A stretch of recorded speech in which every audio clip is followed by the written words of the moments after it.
Welcome to Open Minds Radio with Alejandro Rojas. Open Minds Radio is your UFO news authority, presenting evidence and the latest news regarding the UFO phenomenon. Here's your host, Alejandro Rojas. Thank you, Mr. Dean. Actually, Bob Dean, the guy who does that intro for us, is going to be our guest next week.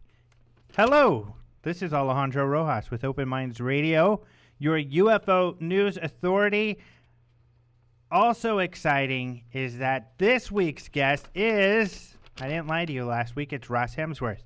I wasn't sure if we could get him when we were doing the show, but luckily we did, and that is exciting because Ross is a TV and radio presenter. He's currently studying law in the UK, which is great. A personal friend, we find out today, of Janice. I can't remember her last name, but she is the mother of Gary McKinnon. So he called her today to get an update, and he'll be sharing that with us. That's really cool. He's also worked on paranormal shows for ITV, that's the International Television Station, and BBC Worldwide. Pretty cool. His show is called Now That's Weird, although I think that's on hiatus right now, but he's starting that up again. His new website is truthbox, I think .com. Is it .uk? .com.uk? .tv. He copied us. Truthbox.tv, so we'll talk to him more about that. I wrote here that he lives in the crop circle hotspot of Glastonbury, but he informed me that actually the crop circles are not in Glastonbury. They're nearby, but a little further away. He has lots of exciting stuff out there in Glastonbury. He is an advisor for the International UFO Congress, which is coming up. And so we'll be talking all about this, and he wants to talk about Serpo. I told him I am a Serpo skeptic, and he said, well, he has some information that may change my mind. So we will talk with Ross. He's a very cool guy. I love this guy. Some of you may know him from the interview we did with him at the International UFO Congress last year, one of the videos that we have up on the website. It was a lot of fun. He's a lot of fun, and this show is going to be a lot of fun. Speaking of the International UFO Congress, couple things. First, everything is practically almost sold out. If you want to get to the cocktail, meet the speaker deal on Wednesday, or you want to get to the banquet and the EBE Awards on Saturday, you better book that ASAP because we are almost sold out of everything. It's great. The response has been absolutely amazing, and it looks like this may be one of, if not the biggest, International UFO Congress in the history of human existence. That is something else, I'll tell you what. Another cool thing is that we're going to have a new prize as one of our door prizes. We're still figuring out how we're going to give this away, or if we are. Maureen is really tempted just to not give it to anybody and take it herself, but we won't let that happen. It'll be a prize for one of our guests, and that is a 14-day all-inclusive UFO tour provided by Top Secret Tours. This is pretty cool. They're going to take you to Los Alamos and the White Sands, the Trinity Atomic Test Site, to Roswell, to Arizona, the Meteor Crater, Sedona, Grand Canyon. They should put the Open Minds offices because that's one of the biggest UFO hotspots, but only for the freebie, guys. So, and much, much more. They're going to take you all over. You're probably going to see UFOs, hopefully meet extraterrestrials. They don't guarantee this, but with all of these incredible places they're going, the odds are good. And in fact, you can go to our website, and they're one of our advertisers.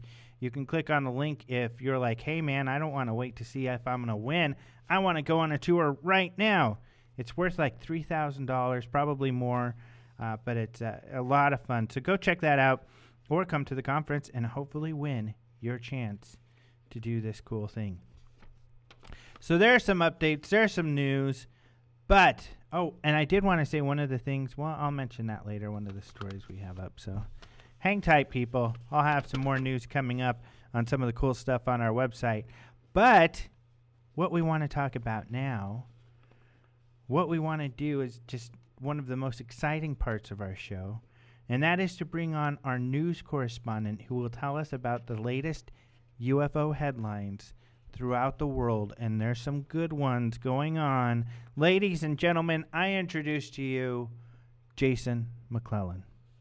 Hello. Hello, Alejandro. Hello. And greetings, everyone. This is your Open Minds News Brief for Monday, January 31st, 2011. An astronomer believes that the search for extraterrestrial life is hopeless. Can you believe this guy? According to the Daily Telegraph, Howard Smith, a senior astrophysicist at Harvard University, says he believes humans are alone in the universe. His belief is based on the analysis of 500 discovered planets that appear to be too hostile to support life, at least as we currently understand life. Smith is likely not alone in his belief, but other scientists continue to search for life elsewhere in the universe. It was less than 2 months ago when NASA announced the discovery of a bacteria capable of surviving in an arsenic-heavy environment by modifying its cells. The geomicrobiologist who led the study of this bacteria explained that the discovery opened the doors for us to think about biology in ways we have never thought. So, Smith might be over-hasty in his dismissal of those 500 planets with environments hostile to life as we know it. Mm-hmm. He's checked over 500 planets, though, Jason. He knows. I think his checking could be better described as a brushing over. Yeah, what? Yeah, out of those 500 planets, he doesn't know what may or may not exist in the most. Well, that's exactly right. I mean, right now, you look for what you understand. Mm-hmm. You know, we look for us. We look for places where we could survive. Disneyland. Well, I doubt that's there. That'd be awesome. But, you know, with how vast the universe is and all of these different crazy planets we keep finding, who knows what life would be like on those planets? Yep, who knows? And there's, he's checked 500 planets, but there's 500, and you could write this down. This is the latest figure. 500 kajillion planets out there. So he's only checked like 1 out of a kajillion. And you know how many zeros are after the 1 in a kajillion? As many as you're making up in your mind right now. Too many to count, Jason. That's how many. Extraordinary. Just the number of kajillion boggles my mind. Why don't you write that down for me? Okay. Start writing it down. You're right, though. Yeah, I mean, there's so many planets. Come on, 500, buddy. You got a lot more checking to go do. Good, buddy. And we're looking for things we don't know about, so it's hard to just to declare something like that. The ego, it's kind of funny. Yeah. I wonder if there were some SETI people, some students who were studying to become astrobiologists, and they're like, oh, man, this is a bummer. I'm going to have to change my major to psychology. Letting people down. Yeah. Speaking of SETI, the search for extraterrestrial intelligence, has gained an ally in the search for extraterrestrial life, the University of Southern California. A statement was released last Wednesday announcing the agreement between the two institutions to conduct joint research and education programs.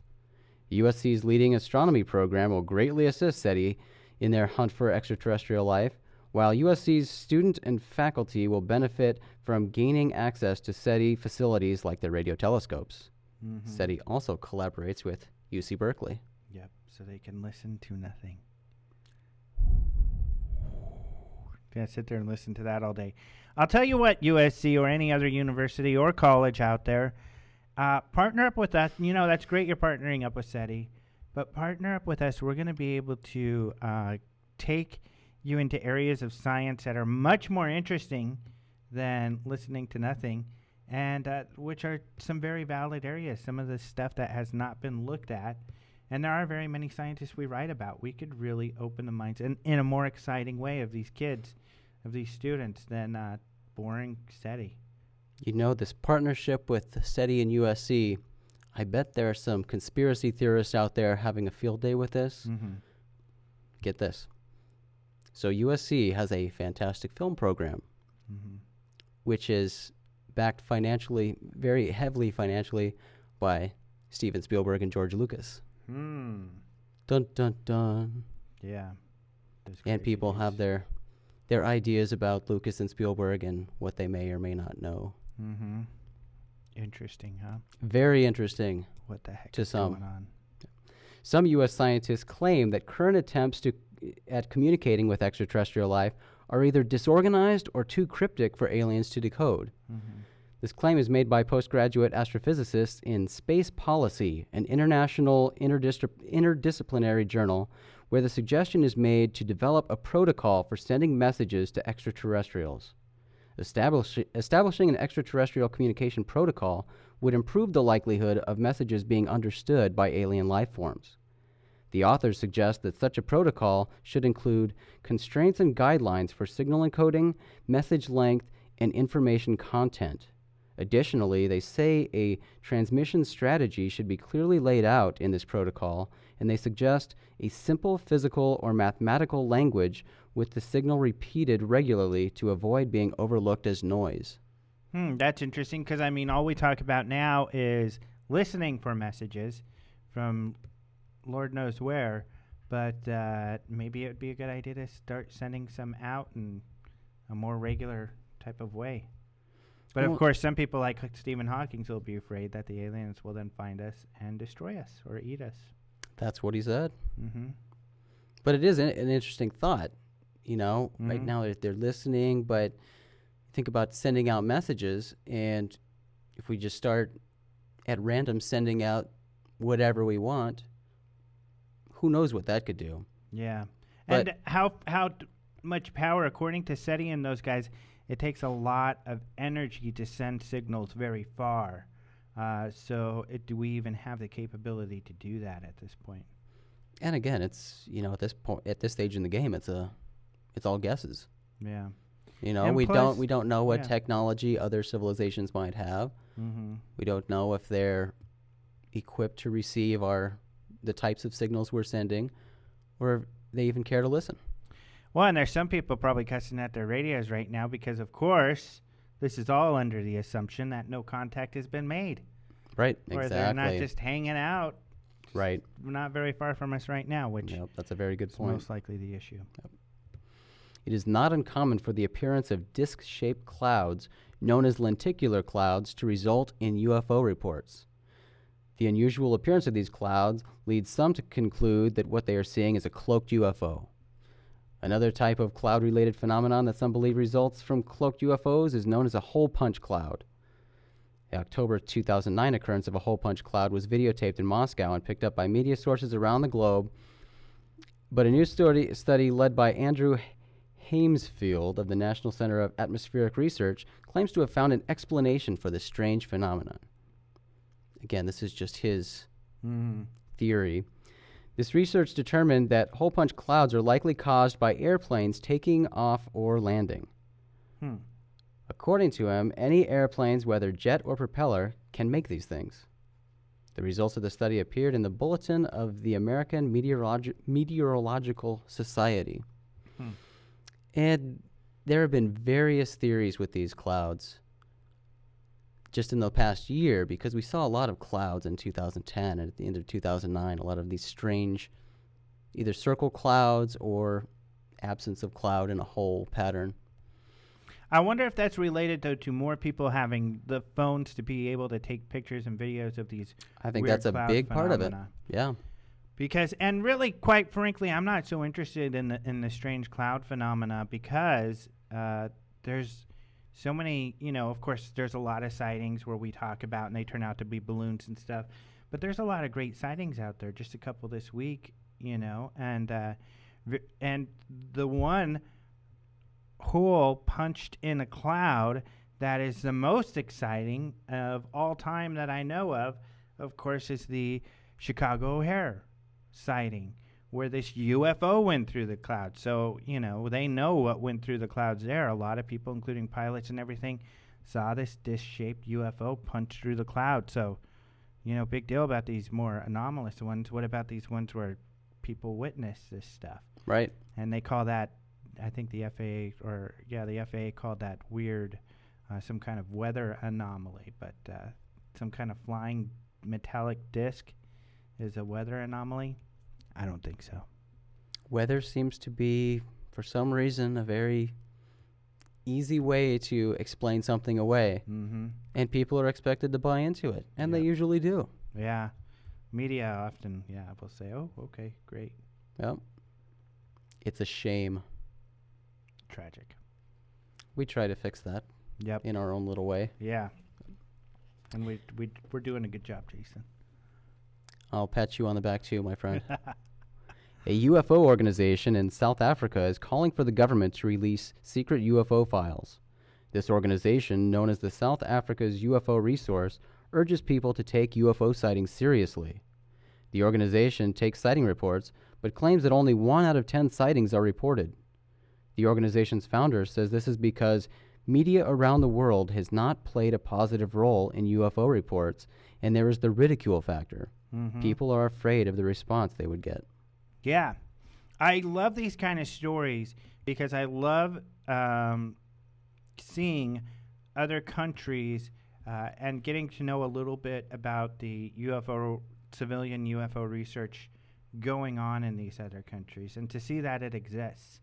And it's exciting because, especially now, if we can try to hopefully build a network with some of these people. I mean, Skype, we're going to be talking to Ross Hemsworth all the way in the UK. That's a long ways away. You know, we're going to be talking back at light speed for free over Skype. I mean, there's the ability to be able to talk to people around the world is incredible right now, and there's never been that whole worldwide network. And it's our duty as the holders of the International UFO Congress to create these ties and get this rolling. Will you help me in my task to do that, Jason? Why don't your ties already exist, Alejandro? We need more. More? More. We need South Africa. We need Korea. We need Russia. We need to cover the world. Well, you did a good job last week of forming bonds with Korea. Thank you. Yes. Yeah, I did get a hold of that, and that's exciting because hopefully he sent some pictures to us. Yeah. There's a gentleman.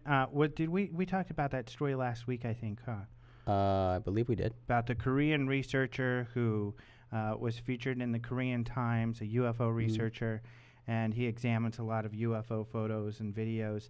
And we got a hold of him, and he sent us some pictures and some information, so we'll put that up on the website real soon here. And hopefully we can talk to that guy some more. And that's really exciting that he actually got back to us. Yeah, really cool. But seems like a nice guy. You're right. It is stories like this that it's very exciting to see that, all around the world. And we know this, but it just helps seeing it week after week, finding out about these different areas of the world where there are people really trying to get more information and get information out to people. Yep. And put pressure on governments to release information. South Africa, Korea, get the network going. Yeah, pretty cool. Way to go, buddy. We've mentioned Bigelow Aerospace many times on the show before. This is the company led by hotel tycoon Robert Bigelow that is working to put a hotel in space.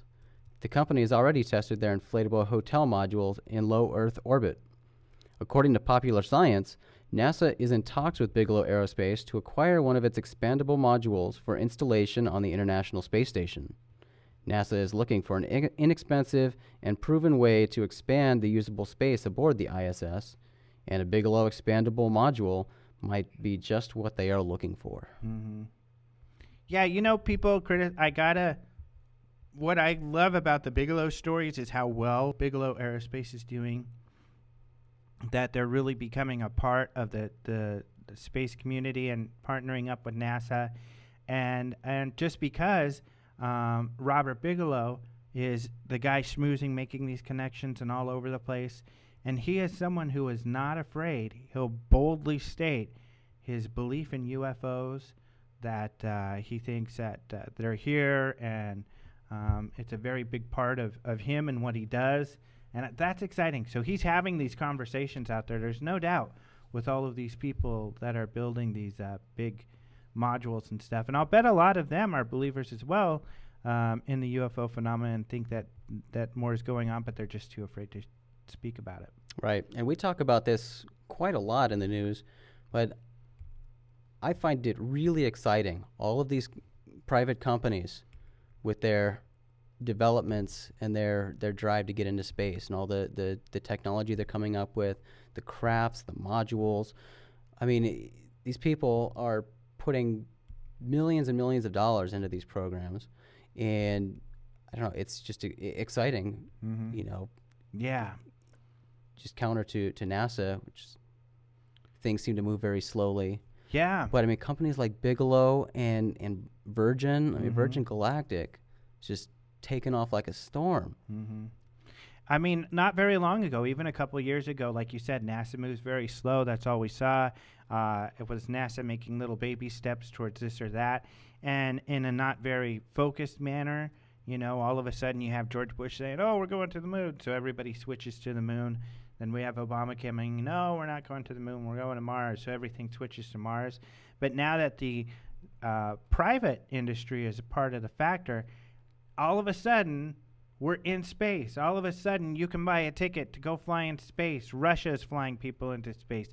Virgin is going to be flying people into space. The X plane is going to be flying people into space. All of a sudden, we're on the cusp of being a spacefaring society. How exciting is that? I just had a friend from New Mexico tell me I need to come out for a visit, and he'll show me around the spaceport area. Oh, awesome. Yeah. Yeah, I can't wait to see that when it's done. Be sweet. That's going to be very cool. We'll definitely have to take a drive out there. Absolutely.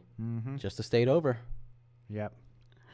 2 witnesses simultaneously filmed a UFO over Mount Zion and the Temple Mount in Jerusalem, Israel at 1 a.m. on Friday morning. These witnesses started filming after noticing a large ball-shaped UFO hovering above the sky in the city. After about 1 minute, the UFO rapidly descended to almost ground level, stopping to hover directly above the Temple Mount. The UFO then shot straight up. You saw this video, right? Yeah, it's funny you brought it up. People in the chat are like, when are they going to start talking about that?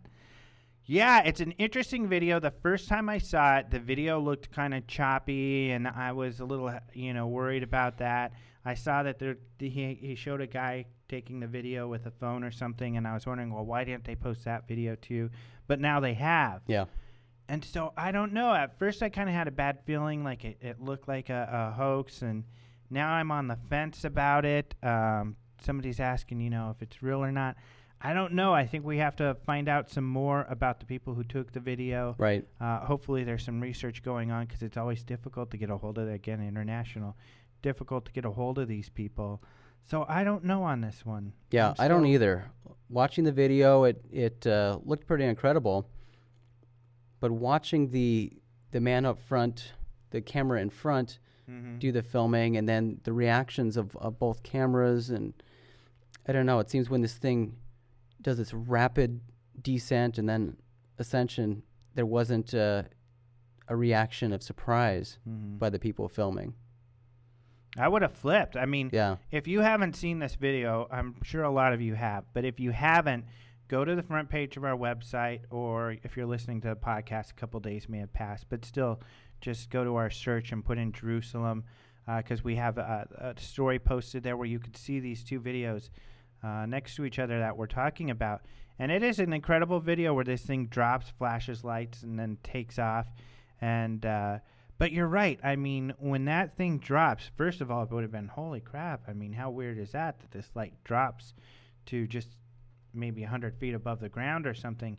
And then when it flashes and then takes off, especially in that area, you would think, uh-oh, is that a bomb? You know, would have freaked out. But well, and I know if you and I were out filming something in the sky and we saw it drop like that or shoot up, whoever was in front would turn back and go, what the? And then the video would show us on the ground crying in the fetal position, freaking out. I wouldn't freak out that much.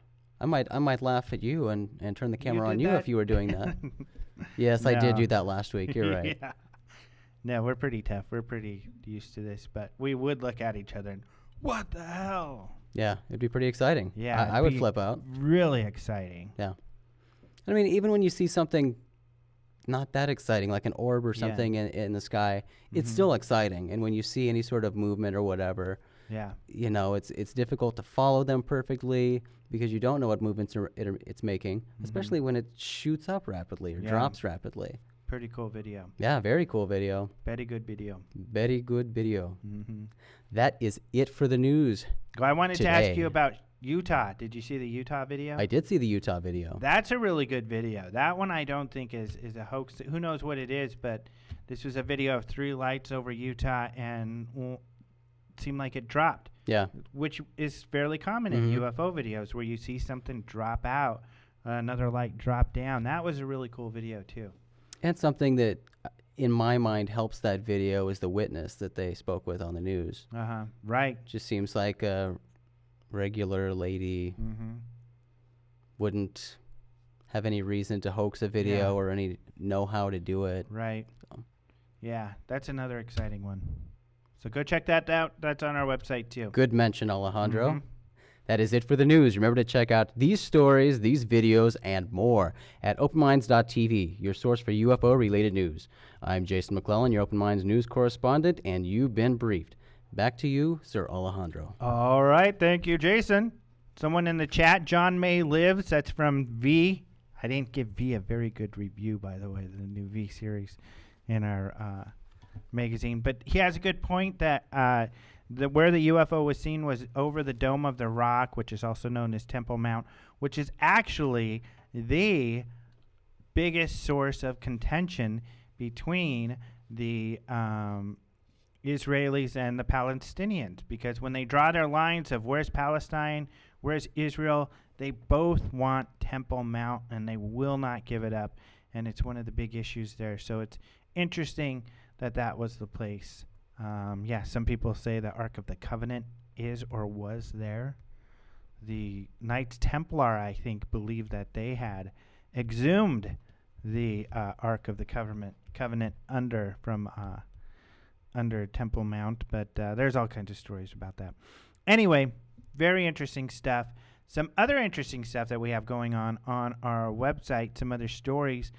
Michael Schratt has continued to post his UFO case files revealed, where he goes and he takes some cases, this time in this latest installment, from the Otto Binder reports, and he will make some illustrations of what the witness described so you can see what that might have looked like to the witness. And he did some pretty cool ones here that we just posted today.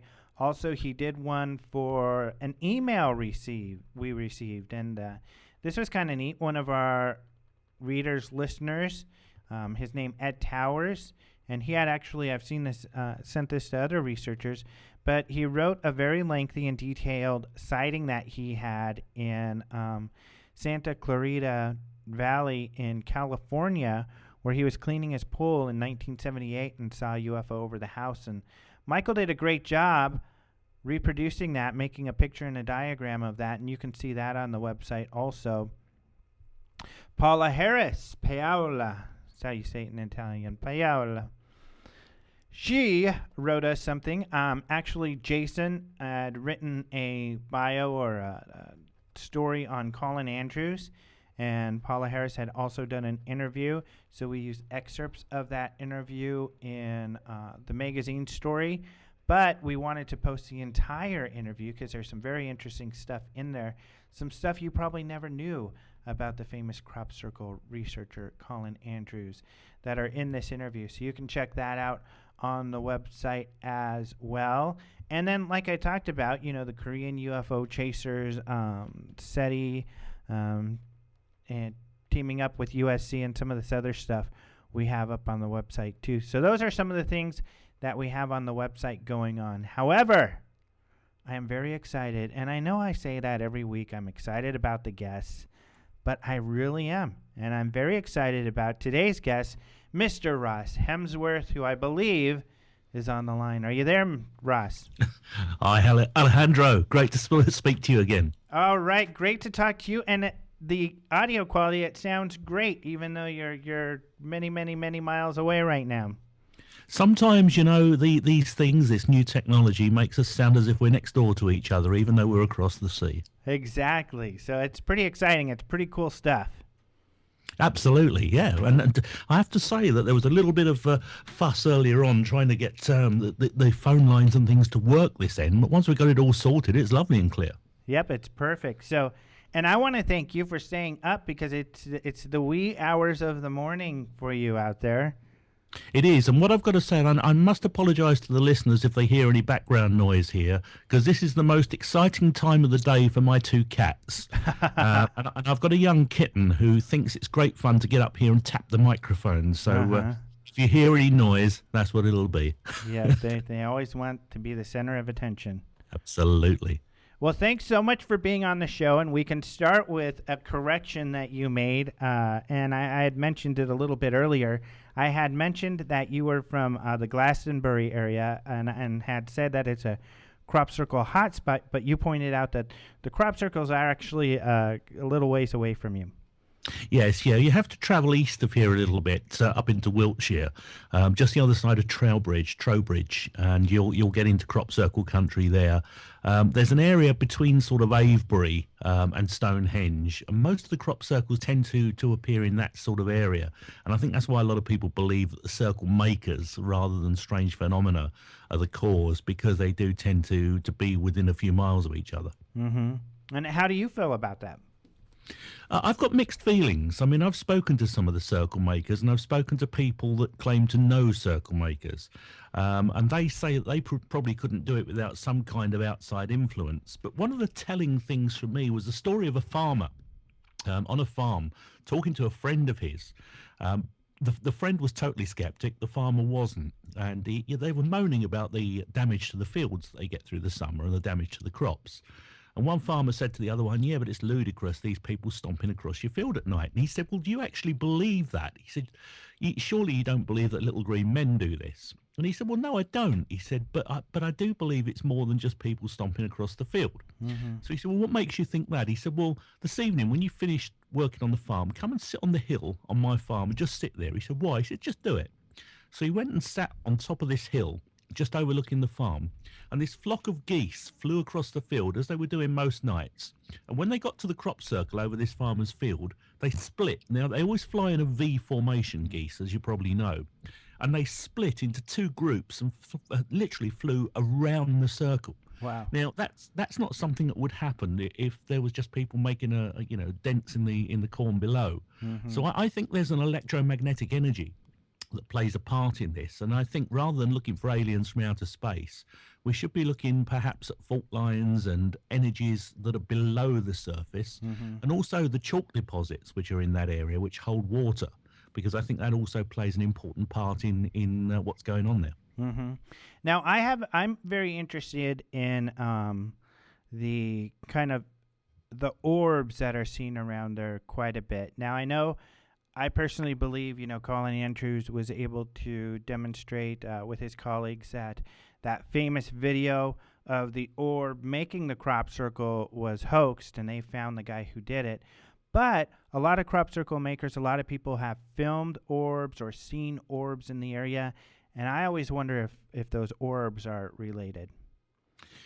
Well, again, you see, the orb phenomena, a lot of paranormal investigators have actually ruled orbs out 2-3 years ago as being nothing more than dust and moisture. And 95% of the time, that's exactly what they are. They're anomalies caught on camera that are nothing more than out-of-focus centres of light picked up on depth of field. But I would say jury's out, because we've done a whole series of tests on this orb phenomena.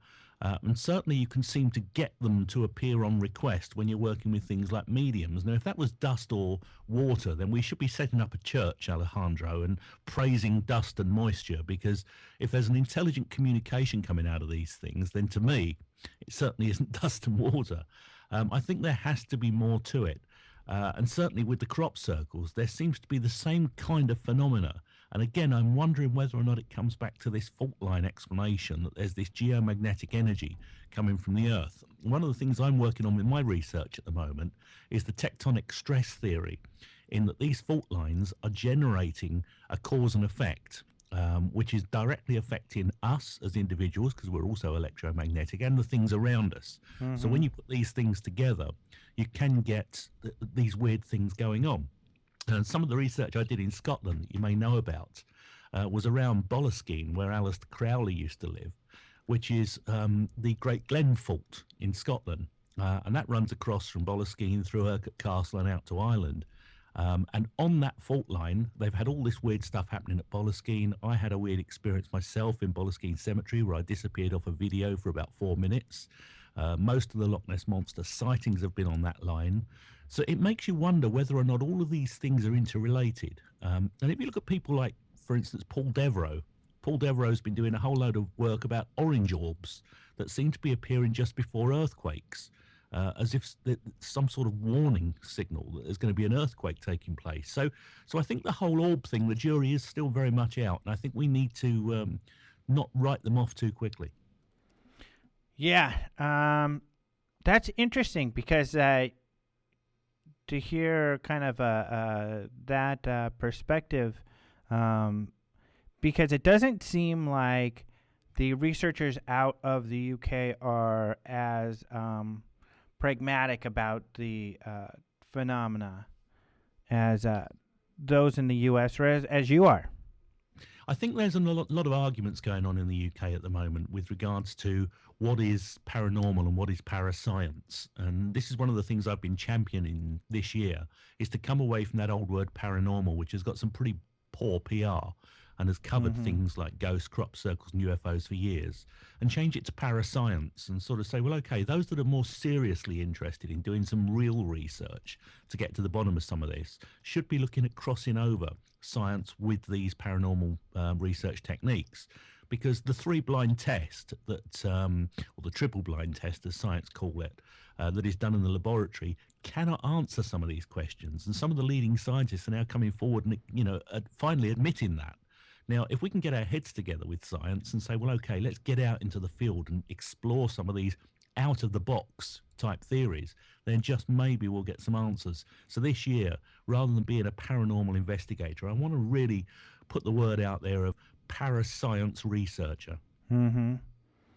Gotcha. And I want to tell people real quick, I guess they're in Blog Talk, some people are having some audio issues, but you can go to openminds.tv and click on the radio tab where we have the live video stream going on, and you'll be able to hear there, and we'll get the podcast fixed if that's affected very soon here, just so you all know. Because, these people, Ross, when they don't have the show, they just are like, they're so addicted to the show that they got to have it on a regular basis. There's not audio problems from our end again, is there? No, you sound great. It's too bad they then. can't hear you, because I can hear you great, and you sound really good. So I know you got some good equipment on your side. Thanks. I think that, one of the things and one of the reasons I talked about that with the crop circles is just what you're saying.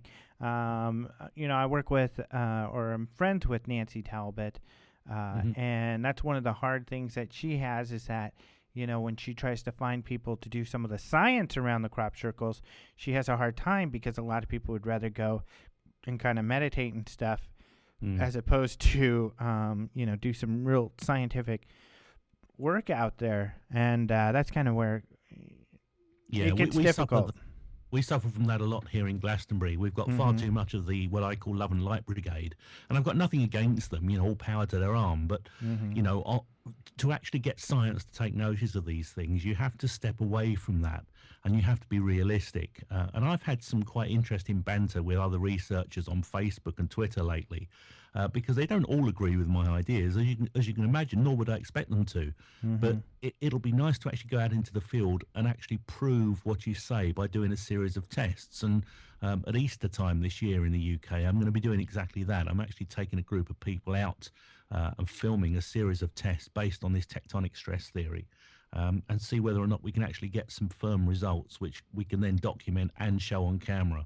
And that will, I think, open the doors to further things in the year ahead.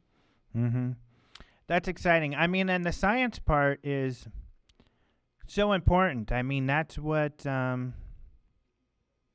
that's where we can really try to find some things out, even if it is from, let's say these people are right and it is from an extraterrestrial source. The science behind it can then show us some of how they operate and how they do what they do. And that's what I always find interesting. And we were talking about Robert Bigelow earlier, and I know that's what his interest was in UFOs, is to figure out some of the technology.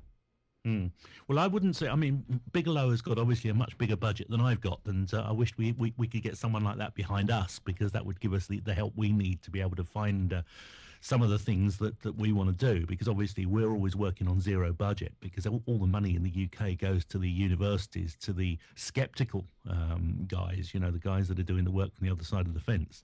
So we don't get that opportunity. We have to do it out of our own pocket, which is why it takes a lot longer.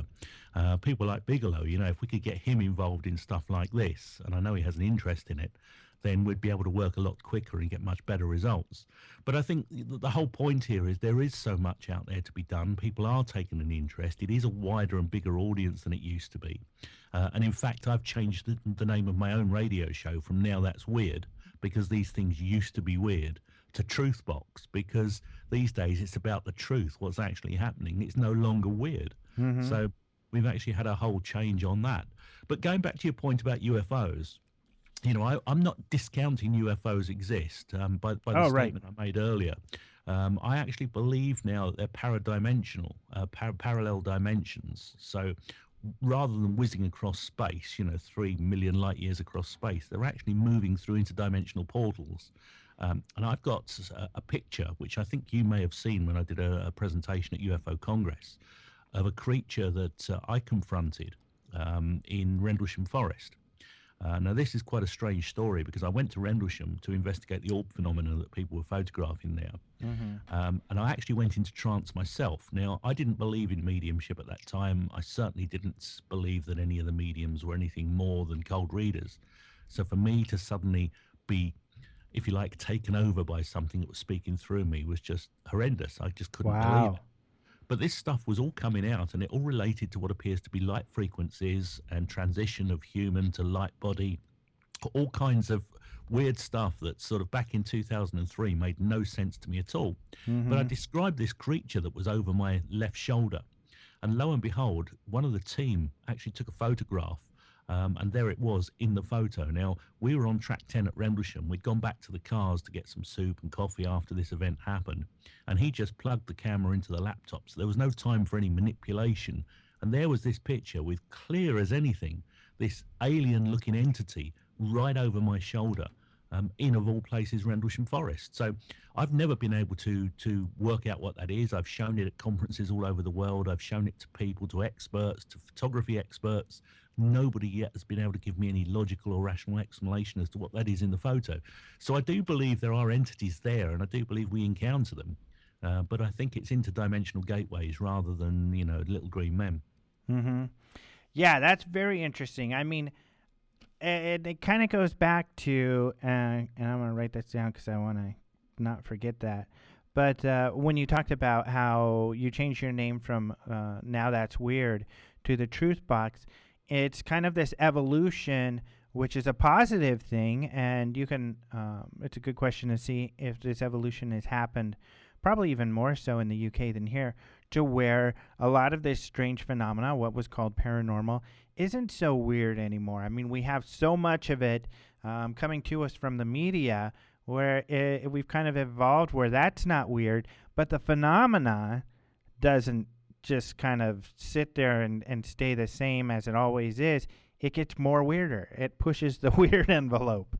Oh, absolutely. No, I agree. And I think, the more that it does that, the more people do sit up and take notice. But I don't know what it's like in America. Over here, our mainstream news agencies, papers, TV, still tend to give it the little green man touch when they're covering the stories. They're still not taking it that seriously. And I think to get the real news, you still have to go on the internet. But again, when you go on the internet, you see so many hoaxes, so many videos that are, I mean, if you look at the most recent one, which is the UFO over Jerusalem, over the globe, it looks very much like a very, very strong orb-type shape shooting off into space at great speed. And when you look at it for the first time, it's a very convincing UFO footage. When you look at it over and over again, you start to see little things that say, no, this has actually been played around with. This is not perhaps what it's supposed to be. And then you start to get the feeling this is actually a total hoax video. So how many things on the internet can you actually believe? How many out there are being put out for disinformation, for hoax, for mischief? It makes it really, really difficult for your average sort of UFO researcher to tell the good from the bad anymore. Right. That's a really good point, because, like you said, there are some weird little things in that Jerusalem thing that kind of threw me off at first. And now I'm like, I don't know what to think about it. But regardless of that video, there have been so many videos that have been hoaxed, and then so many people lately that have come out to be hoaxes. These people who have these extraordinary claims, and then continue to make these claims repeatedly over long periods of times until they're outed, and it does make it very difficult, and it almost makes. I think it makes it that much more important for people to get out into the field, to go out and skywatch, or do like you did in the Rendlesham Forest, because there's nothing that can speak to this phenomena like experience, like a personal experience. No, absolutely. And I often say that to the skeptical community. I mean, I no longer try to convince skeptics. That's not really what my game's about anymore. I just want to get some interesting research and publish it. But when you do go out in the field and you're doing stuff, if you're actually open-minded and a believer in some of this stuff, i.e. not necessarily that you believe in everything, but that you believe anything's possible, you tend to get more stuff actually happen to you. If you go out into the field as a total skeptic, not wishing to believe anything, you'll find that nothing happens. And this is why the skeptics say, we've been doing this for years and we've never seen anything. Because whatever it is that interacts seems to only interact if you actually want it to. And we were having a strange conversation with a guy called John Mason, who's a photographer over here, yesterday. And we were talking about how people walk into positions and create their own reality. And one of the things that I put across to him was that, and I'm sure you'll understand this because you have more of these over there than we have in the UK, but demonologists, they go around hunting for demons and they always find them. Now, isn't it funny, in all my years of paranormal research, I've never come across one, because whenever I go into what's allegedly called a haunted house, I don't believe in demons and I don't believe in the devil. The devil was something that was created by Christianity. It doesn't actually exist. So therefore, how can that appear to me? It can't, because it's not in my reality. So I've never encountered one, nor will I. Now, the people that seem to see demons are the ones that believe they exist. Therefore, it's a creation of one's mind. You're actually creating that reality. Do you see where I'm coming from? People are actually creating that around them. And that begs the question, going back to Rendlesham, of whilst I was channeling this information through, did I actually create the picture? Did I create the thing that was above my shoulder because of the information that was coming through the brain?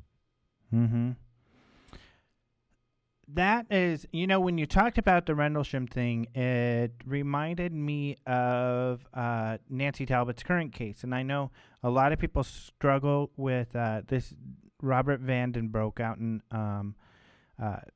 Holland, and they struggle because what he says and what seems to be happening out there is so out there. And essentially, he has instances just like you had in Rendlesham Forest where when they take pictures, all of these weird things show up in the pictures, and he gets these messages from these things, and he seems to be kind of like possibly this interdimensional kind of channel type of thing. And like you said, I mean, it's that's what, this case and what you're talking about really reminds me of this relationship that's going on with these kind of invisible or this other side. Well, if you take science again, if we go back to science and look at some of the scientific thinking on, for instance, quantum physics, we try and keep this as simple as possible. But I'm sure you're aware of the Schrodinger's cat experiment, Alejandro. Yeah? Right. Well, with Schrodinger's cat, for the audience that perhaps haven't heard of it, it was a hypothetical experiment that didn't take place. But on the hypothetical experiment, if you flick open the box, the cat was dead and alive at the same time that was inside the box. Now, the reason for this is because the atoms from us interact with the quarks, which is something inside of an atom, inside the box. So what the scientists were saying is that we actually, through the way we think or the way we decide, dictate whether the cat's going to be alive or dead when the box is open. When we open the box, if we think the cat's going to be dead, it will be. If we think the cat's going to be alive, it will be. Now, if we go back to my previous statement about creating our own reality, you can understand how the Schrodinger's cat experiment would work and would actually now fall in line with some of the thinking in parascience. Mm-hmm. So, yeah, and I love this kind of area because it does seem like following that line of logic, just like what the bleep, which I love, kind of goes over. It's the science is almost starting to point to, and I know a lot of the theoretical quantum physicists are kind of going there, where reality is this shared consciousness, this shared experience that we co-create together through our minds, like you're talking about, where this creation that starts happening, and what else is? Just like it says, going down the rabbit hole. I mean, it's just kind of mind-boggling, all of that. Have you ever seen a film called The Secret? Yes. Right. Now, The Secret, I must admit, I didn't like the way they did it because it was made like an American sales promo thing. Get the big house, get the big swimming pool, get loads of money, But the whole idea was based around this secret thing that we can actually manifest anything we want through creating around us. And that's the cat kicking its ball around. I was going to say, I think I hear one of those cats. Sounds like a tambourine going off, doesn't it? But no, I mean, the whole thing is built around us being able to manifest anything that we want. Now, when I set up Glastonbury Radio here in Glastonbury, I didn't have any money to set it up. I didn't have the facilities. I didn't have the studio. I didn't have the equipment. But I just believed I could do it. And 4 years on, I'm no longer a part of Glastonbury Radio. I left it to do other things, but it's still going strong. And I think it was something that was manifested from the universe because there was a need for it to be there. And there's many other things since that I've done the similar sorts of things where I've manifested things that I've needed at any particular time to be able to help me to move forward and do the things I've wanted to do. But you've got to have that total belief in them to do it. And again, I fall back on the Schrodinger's cat experiment and say that we somehow or other set off these quarks, which around us create a chain reaction to develop that manifestation that they talk about in The Secret. Mm-hmm. So we're all shooting off these quarks, and our quarks are, that's why I try to be so positive. That's why I like the whole good, the sending out the good vibes type of stuff. And I don't even say bad words, Ross. It seems kind of silly for an adult, but it's around that. I don't want to send out any bad vibes. I want to send some good quarks out there to create some cool stuff. Absolutely. Well, I mean, last year, I went through a bad year last year for a number of reasons, but, I was feeling very negative for myself last year, and everything around me was pretty much doing the same thing. It was being negative. Mm-hmm. So it was like drawing like. The moment I drew the line under it and said, no, I'm not having any more of this, I'm going to be positive, I'm going to do this, and I'm going to do, all of a sudden I could feel my life starting to lift again. I could feel things around me starting to buzz. And it's very much that creation of the positive. If you go online and say to everybody, oh, I feel low, I feel down, then that's exactly what you're going to get back, because you're whinging amongst other whingers, if you like. Whereas you want to be amongst the positives. You want to create the stuff around you. You want to be positive. You want to throw that out to the universe. And with all the crap that's going on in places like Egypt and that at the moment, don't you really want to throw some positivity out to those people out there? Oh, exactly. Yeah, come on, dudes. Absolutely. Everybody's got to be positive here. Lighten up, people. Too true. It's got to be done. Absolutely. So, bringing this back to Rendlesham Forest, because I wanted to talk about that experience, because that was pretty extraordinary. Did that give you some ideas around Rendlesham Forest? Because those gentlemen at the bases had, there were multiple sightings that went on for a period of time. It wasn't just, the 1980s. We actually a reader who wrote us about, and we put in our magazine, something that he witnessed there in the 70s a couple different times when he was based out there. There's more sightings that had happened. You think that's some kind of area that draws this kind of stuff? Yeah, well, of course, just off of there were underground bunkers on a small island just off the side of where they are, where the lighthouse is. And there were nuclear tests done out there. Now, there is a theory that a lot of these areas where there's been nuclear testing has created portals, which have opened doorways. There's a lot of areas around the world that have had similar, strange experiences around areas where nuclear tests have been carried out. And certainly places where nuclear missiles are stored as well. There seems to be stuff going on. And we know now that Rendlesham was one of those places that stored nuclear missiles, or at least the base next to it. So I think, yes, there is a connection there without any shadow of a doubt. And certainly the sheer number of people that have had experiences at Rendlesham goes way, way beyond coincidence and the laws of coincidence. If you believe in coincidence at all, which, I fail to now. But I think you have to sort of say, feet on the ground, you have to look at things and say, okay, what else could be causing this? Now, one of the things that I've also been looking at is cause and effect. It is the activity that's happening, the effect of something else, or is it the cause of something else? Because let's take an example. If you go into a room and you photograph orbs, let's say you photograph the room first and there's nothing. Then the medium sits down, she channels something, and all of a sudden there's orbs in the room.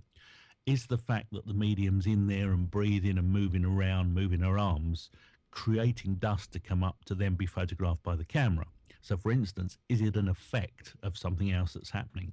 Or perhaps there's a ghost that's come into the room, something paranormal is actually happening that's stirred up dust, and you're not photographing the ghost at all, but the dust. On the other hand, you could say, well, okay, it's directly the effect of, so the medium has called up a ghost and you're photographing that. So there's lots of ways at looking at cause and effect. And I think with Rendlesham, we have to take the same thing into mind, of whether it's cause or effect, what's, the actual out result of what people are seeing there. Right. Yeah. So, I mean, I guess getting into what, I don't know, I can't form my question around Rendlesham here. I guess, go ahead. It's a deep subject, isn't it? Yeah. Well, I have like 3 questions I want to ask, and they come to like this note, and then I'm trying to figure out which one and how, and so it's really, because I get really excited about the whole, especially the intention stuff, and because of the science that's going on there, which is really interesting. Well, I think it is, and that's the whole point, is that, science itself is interesting. Yeah. And once we get past the, how do you say this without offending people?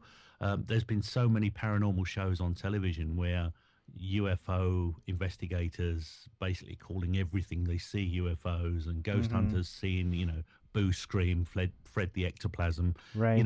It's given the whole thing a bad name. And I think we need to take a step back, which is why I said earlier about the change from paranormal investigator to parascience researcher. It's just to maybe separate those two things, to give some credibility and new PR to a new name. And I think that's going to help us this year to be able to just dissect that a little bit and get a little bit closer to the science field. Yeah. I always, have felt that, and it doesn't seem like, unfortunately, a lot of those guys are interested in, like you're saying. I mean, I know, and you probably know, of scientists who are interested in this field who would be willing to go out with them and to help them organize their investigations in a way where scientific data can be retrieved. I mean, for instance, I know that some great paranormal groups have done things such as having their cameras be able to check the temperature as well as the EMF. So you can see all of that while you're recording or filming, so you can start to gather some kind of correlation with the phenomena, the visual, and all these other types of energies going on. But you don't see that in the TV shows, unfortunately, and they have the resources and then the ability to go beyond, just like you said, kind of chasing these things in the dark. Well, unfortunately, TV likes what I call, Boo Scream type television, the entertainment TV, rather than the scientific. And, you'll see the ghost hunters walking around with the EMF meters in their hands going, oh, look, it's going off. Yeah. Well, as any sensible ghost hunter would know, if you walk around with an EMF meter, it will go off. It needs to be placed in one place, set and left there. You can't walk around with them. So, it's a silly thing to do. But that's the way it's portrayed on television, and it's very much what I call the "who you going to call" brigade. We need to come away from that. And I was there. There was a period when Ghost Detectives was on air on television, where I was doing exactly that. I was part of a ghost hunting team, doing exactly what they're doing. But sort of 10 years on, my research has moved forward with science, and I think, other people should as well. Unfortunately, they're still 10 years back, sitting in dark, damp houses with a pen and a torch, waiting for Fred the ectoplasm to appear through the wall for them. Mm-hmm. Now, I want to get back to some of this, but some of the other subjects I did want to talk about were such as Gary McKinnon, and more to get kind of the perspective. I mean, it's something I wrote recently, a story on McKinnon, and I think that this story, it's incredible what it's blown up into, to where David Cameron comes to the White House, and him and Obama are talking about it even on television. Yeah. And then we hear nothing for so long afterwards. Let me update you on the latest from over here, if I may, on this. Yeah. First off, for your listeners' point of view, you probably already know this, but at UFO Congress, was it last year or the year before? I think it was last year. I was pulled to one side. No, it was the year before. I was pulled to one side by someone who's got strong connections with the Council of Foreign Relations. And I was told that they love my radio show, they love the leakage, they love the stuff that I'm doing, but would I drop the McKinnon stuff? Because nasty things happen to people that get involved in that sort of thing. And I felt it was almost like a threat. It was like, stop campaigning for McKinnon or else. Mm-hmm. And then, of course, last year, I started having online attacks. We had, there was a cloning of a bank card, and all sorts of bad things happened to Penny and myself last year. And it was almost as if, because I totally ignored the warning and gone ahead and campaigned for McKinnon, funny things were happening. Now, this could just be a conspiracy, as people have said. It could be that genuinely someone's out to shoot me down because of what I've done. But I will always stand by what I believe. And as you may know, I'm practicing law. Not practicing, I'm learning law over here at the moment. I'm taking a law degree. And one of the things that was missed in the original court case was that when Gary McKinnon allegedly hacked into the NASA computers, he was using dial-up computers. He wasn't using a broadband internet stream or ADSL, which means that the crime wasn't a cyber crime. It was actually committed in the UK because it had to go through a British phone line before it could connect to the internet. That means under British law, he has to be tried here. He cannot be extradited. So I've put this point directly to the Home Office. Now, whether or not they'll take any notice is another thing. But one thing we heard was just a few weeks ago, the Home Office had suddenly decided to put this out to public opinion. And they'd put a web page up asking people to suggest what they thought about the extradition laws and whether they were right or wrong. Now, obviously, there are people that think extradition is great because it gets rid of our terrorists. It gets rid of people that put bombs in the middle of buses and underground tube trains and whatever. So unfortunately, you're going to get sweeping statements that are not necessarily going to do Gary any good, because people are going to put their comments in on both sides of the fence.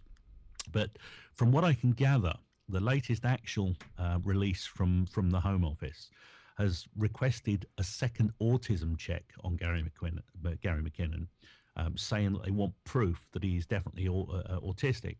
Now, if they can prove that, and that he is definitely suffering from Asperger's, then that would apparently make some considerable difference to the outcome of decision of the Home Office when they release it. Now, I've got an email that came to me tonight, which I'd like to read out if I may. Great. From Janice, Gary's mother. And she says, "Hi Ross, first of all, the Christmas card.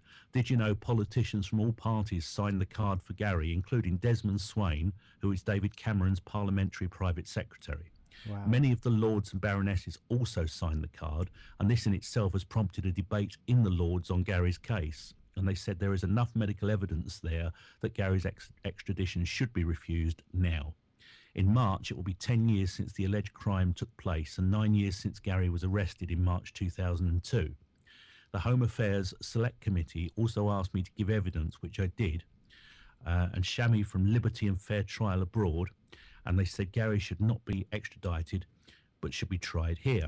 Keith Vaz, chairman of the Home Affairs Select Committee, also questioned Theresa May re Gary, and the Home Affairs Select Committee have already said that the government should try Gary in the UK.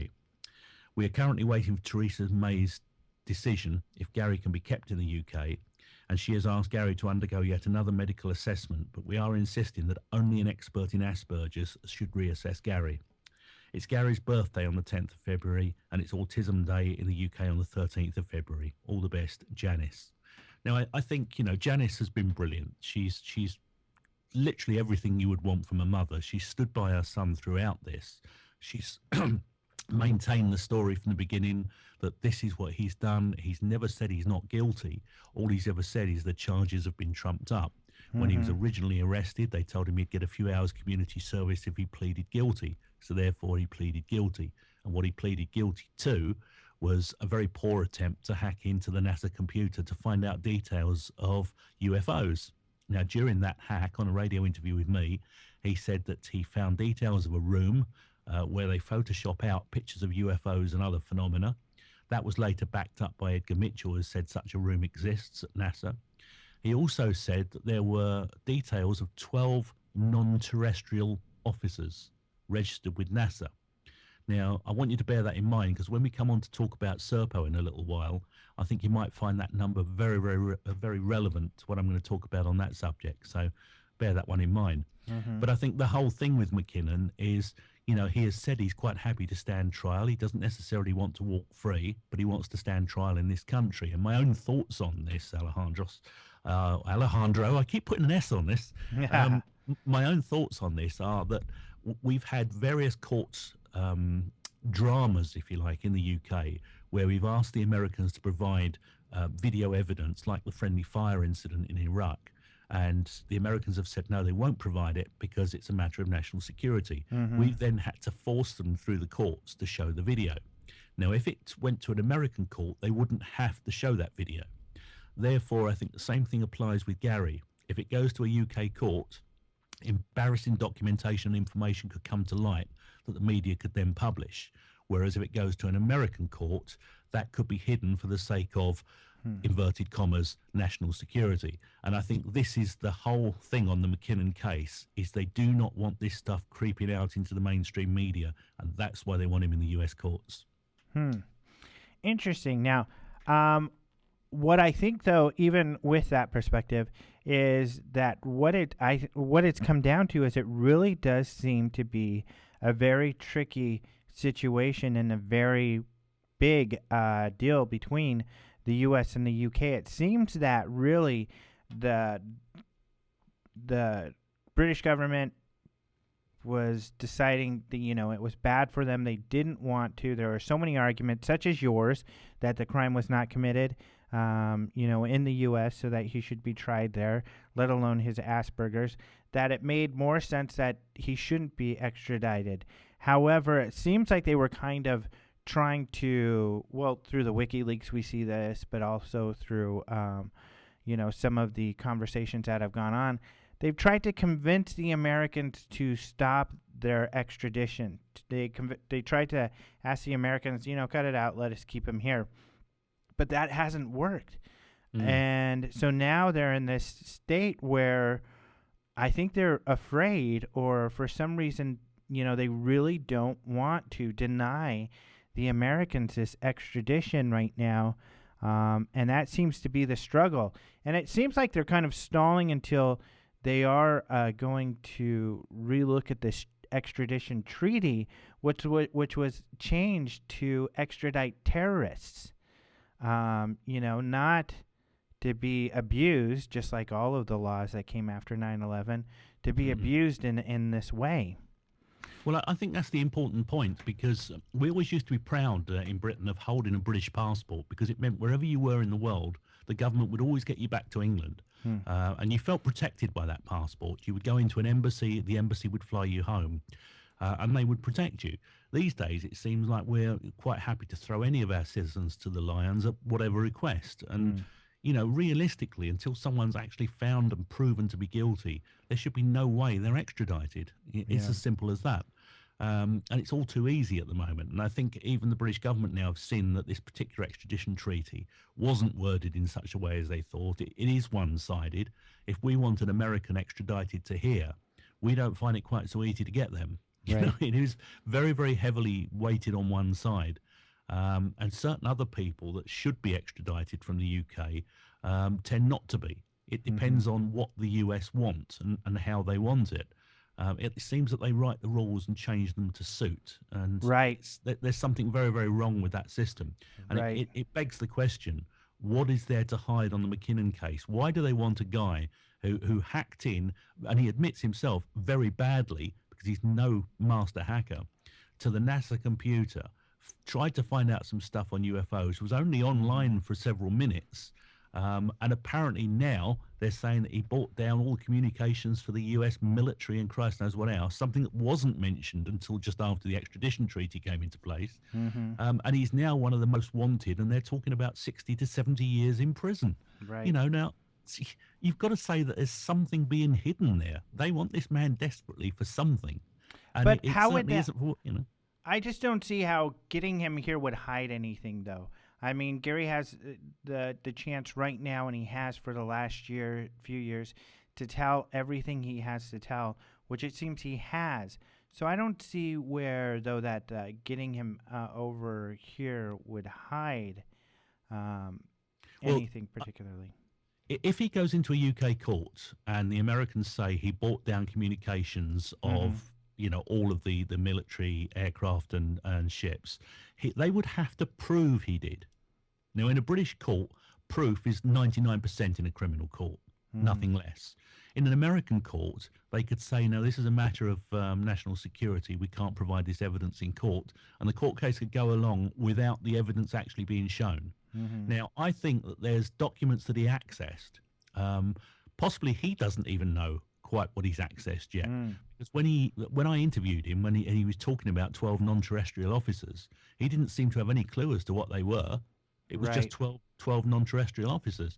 So I think perhaps he stumbled on stuff and opened a wormhole there that he himself doesn't even know what he's done. He's tapped into something that's way, way beyond what even he knows and understands. But all I can say is when I did the program on Serpo on my radio show, I suddenly had 321, I think it was, US government and US military hits to my server, direct visits. And I've never had that in a radio show in the 5 years I was doing it.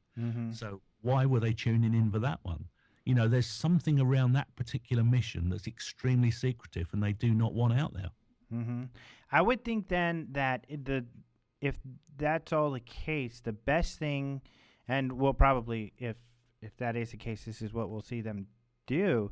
The best thing for them to do is to let it go, let Gary McKinnon be tried in the UK for UK crimes, which originally, and I know I saw there was discussion about this, where they would try him under their laws regarding hacking, which he wouldn't get very much time for, but that's what they'd have to do, because in that case, America's out of the equation. They don't have to provide any information to British courts, and then the British handle it on their own side. I wonder if that's where this will go to then. I think it probably will. I think eventually, you know, it's got to be the landmark case, if you like, because there's so much support over here for McKinnon now. And it's not just in the UK, you know, there's even American support for McKinnon. There's worldwide support. The whole WikiLeaks thing, which is still breaking wide open at the moment, is proving yet again that there's some form of conspiracy going on.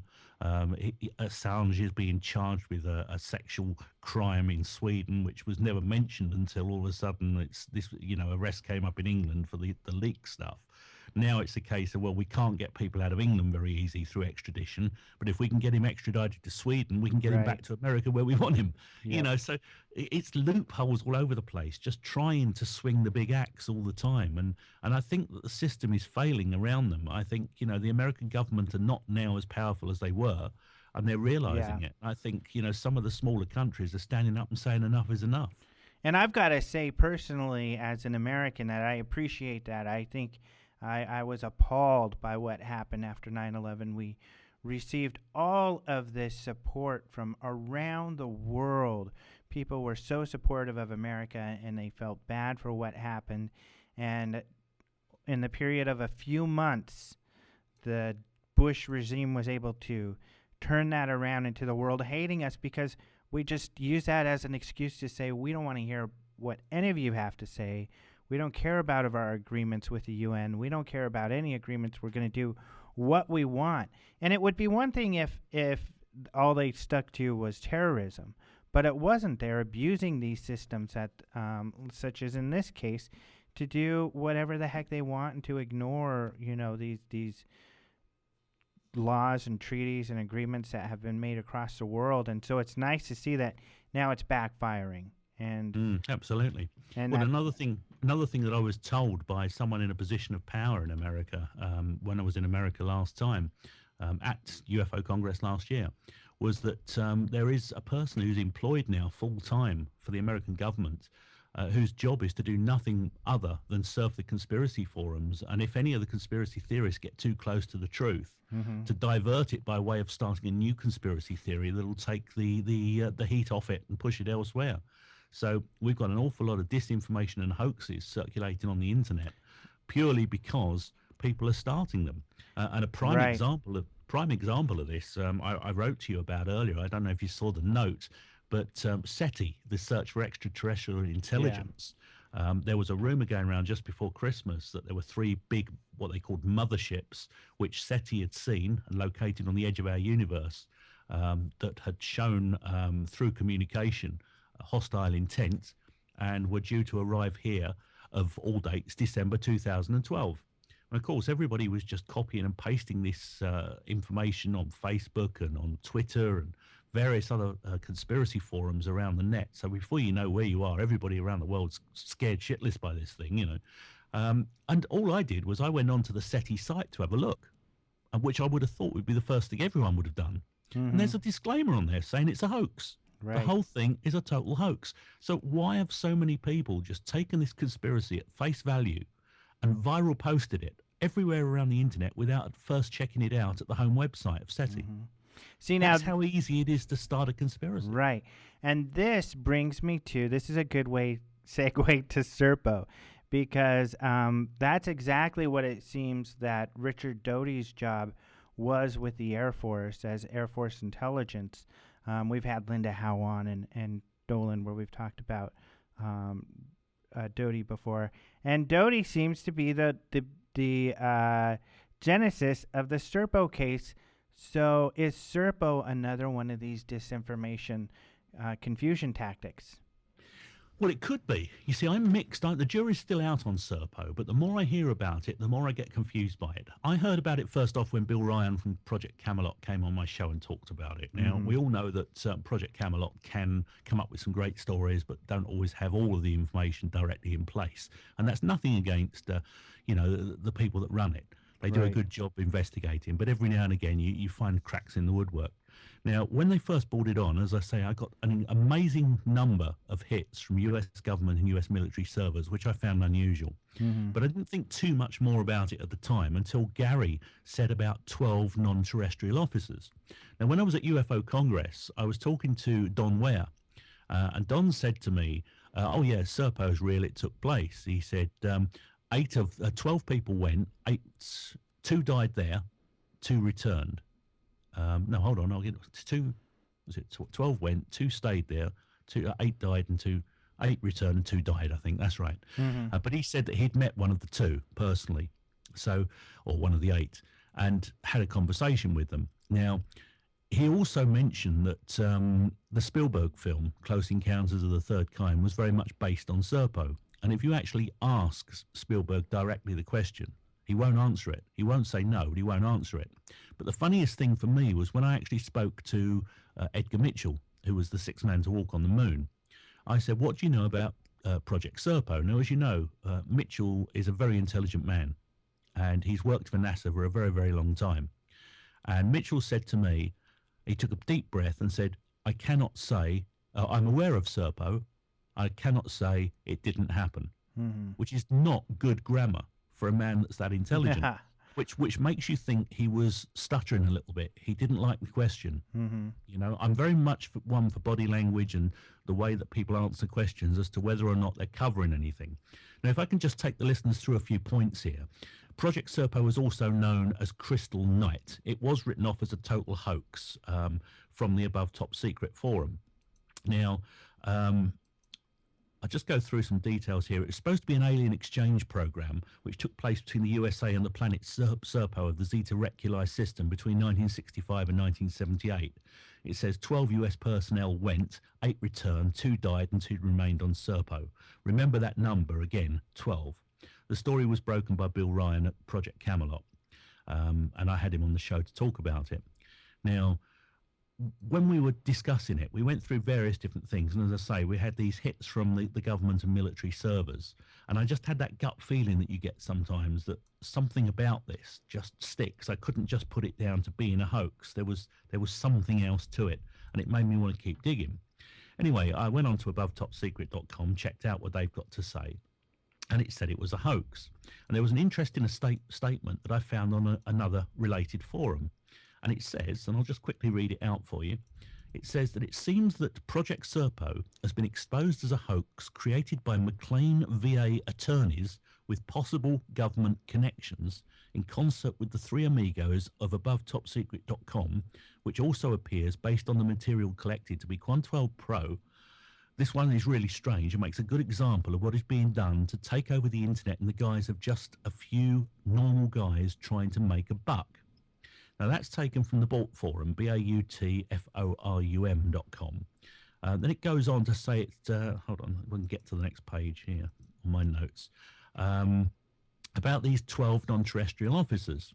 Now, that's exactly the number that Gary came up with when he hacked into this computer. Mm-hmm. There were 12 non-terrestrial officers. Now, if you break that down, non-terrestrial is non-Earth, which means that NASA has 12 employees that are off-planet. Now, if you look at the number of people we've sent to the moon or the number of people that we've sent up in the shuttle or whatever, it's either way below or way over 12, never the number 12.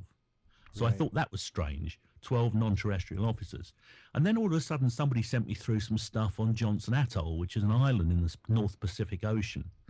And Johnson Atoll apparently had a meeting recently whereby the airspace was completely tied solid. No one was allowed within miles of it. And apparently, there was a major UFO sighting seen landing on this island. Now, this was documented on 3 or 4 different forums, and then everything on it was just wiped. It was like everything that had been put up had gone. All the forum pieces had gone, everything.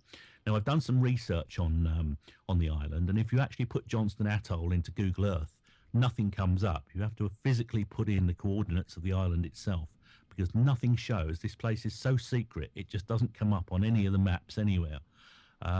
So the whole thing, I mean, there's a, what would you say, an air of mysticism about it. I wouldn't say, yes, it's a definite hoax, or yes, it's a definite thing that took place. All I would say is, with the information in front of me, I certainly couldn't discount it at the moment, and I think the jury has to remain out on it.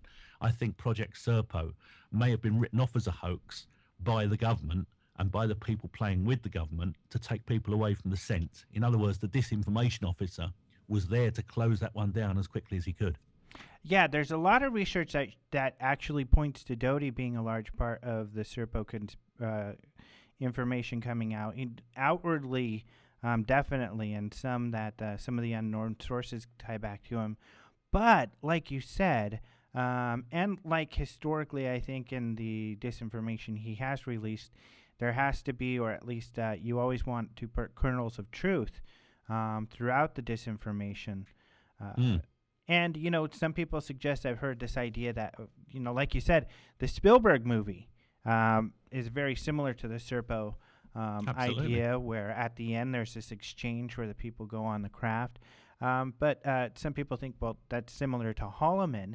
And then could Serpo, since it came after the Close Encounters... Well, a lot of people believe that there was a connection between the Holloman incident and the Roosevelt meetings and this sort of thing. This was all a pre-preparation for what happened in the 60s with Serpo. So, you know, it could be all interconnected. I don't know. Yeah. And certainly I would, you know, think if anything like this was happening, we were talking about portals or black holes or whatever. Again, I don't see... you know, us having ability as of yet to travel that far planet to planet. So if that technology is there, it's certainly not being shared with us or given to us as far as we know, you know. But then we don't know, do we? This is half the problem with it. We don't know what's been going on at Area 51 or Johnston Atoll or any of the other secret bases. For all we know, we might have light speed stuff there already. Mm-hmm. Yeah, and speaking of that, Michael Schratt did a great article in our upcoming magazine about Ben Rich, where he did some research, and Ben Rich being in charge of Skunkworks, who made plenty of comments. Things like we have the, even Spielberg related, we have the ability to take E.T. home, alluding to some incredible technology. He said that is beyond anybody's imagination that they were developing in Skunkworks. So that technology could exist, but unfortunately... There was a letter I saw from someone who was a departing MD of the Skunk Works. Now, I don't know if we're talking about the same one here, but in it he said everything you've seen from Star Trek has already been developed here on this facility. Yep, exactly. That's the same guy. Yeah. Yeah. So he had a lot of quotes like that, and very well. It's interesting because I believe that a lot of this stuff is out there and it is ready. One guy who you may want to talk to on your show at some point is Wal Thornhill. He's an Australian scientist. I had him on my program a little while ago, and the video's still up on our YouTube site. He's actually been working on using gravity and our own electric field, the electric universe, to actually power faster than speed light. And he's just won an award in Australia from the Scientist Guild out there for his work. He believes it's there and it's ready now. We could use it. It's just that what technology is there, for some reason, they're either covering up and won't use, or they're already using it, but they just don't want people to know about. Very, very interesting guest. Had a lot of good stuff to say. Yeah, that sounds interesting. It's all there. It's already around us. The electric universe, the electromagnetic stuff we were talking about earlier from the Earth itself, gravity, which is an electromagnetic force. It's all there. We've already got everything we need to do away with rocket fuel. We can actually travel on those things alone. Well, we're starting to run out of time, and before we do, I want to talk about what you're up to now, because you have a new website that you're setting up, truthbox.tv. That's it, yeah, and truthbox.co.uk. They're on different links at the moment. They will all come together. At the moment, truthbox.co.uk has got some test streams running on it through the day, which are archive shows of Now That's Weird, whilst we make sure everything's up and working. Truthbox.tv will be the TV format. That'll be the site for the TV when that launches, because we're going to be doing a show with myself and a female presenter every week, doing same sort of stuff, really, but just more sort of the truth and updated and, trying to break down some of the barriers. And then there's rosshemsworth.com, which tells you a little bit more about me and some of the stuff I'm doing personally. And that's going to be more updated over the coming weeks with some of the research I'm working on now. So you're kind of reinventing yourself and resetting and starting anew. Yeah, I think that's about it. And on top of it, I'm trying to study for this law degree as well. So busy times ahead, I think. Yeah, very busy. So does law pay good out in the UK? Yeah, not too bad if you get into the right section. But the trouble is I'll be 60 by the time I'm qualified. It's a 6-year degree course, so it's part-time, so I'm doing it around other things. So by the time I get there, it's be too old to do it. But yeah, it pays well.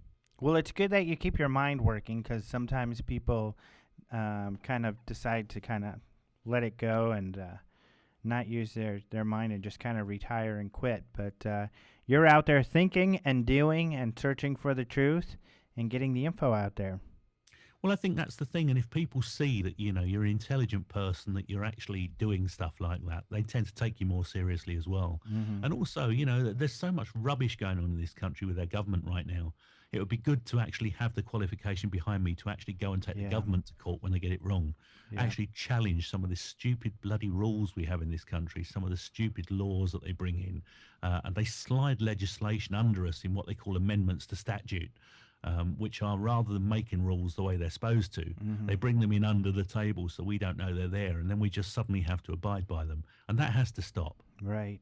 Well, thank you so much for being on the show. We're out of time. That time flew by, as it usually does, especially with our great guests. But thank you so much for coming on the air and staying up for us, Ross.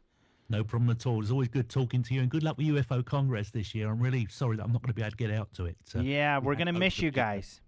We really had hope, but hopefully we'll be there next year. Yep, for sure. Hopefully we can make that happen. You take care of yourself. You too. Thank you very much. So we are almost out of time. Thank you, everybody, for joining Open Minds Radio. Next week, we have Robert Dean, the guy who does the intro, and we'll be talking to him. He was a sergeant major who worked at NATO and saw a top-secret document called the Assessment Regarding UFOs. What did he see? Well, you're going to have to come to the show next week to find out. Thanks for listening to Open Minds Radio, and don't forget to visit openminds.tv for more UFO news. Talk to you next week.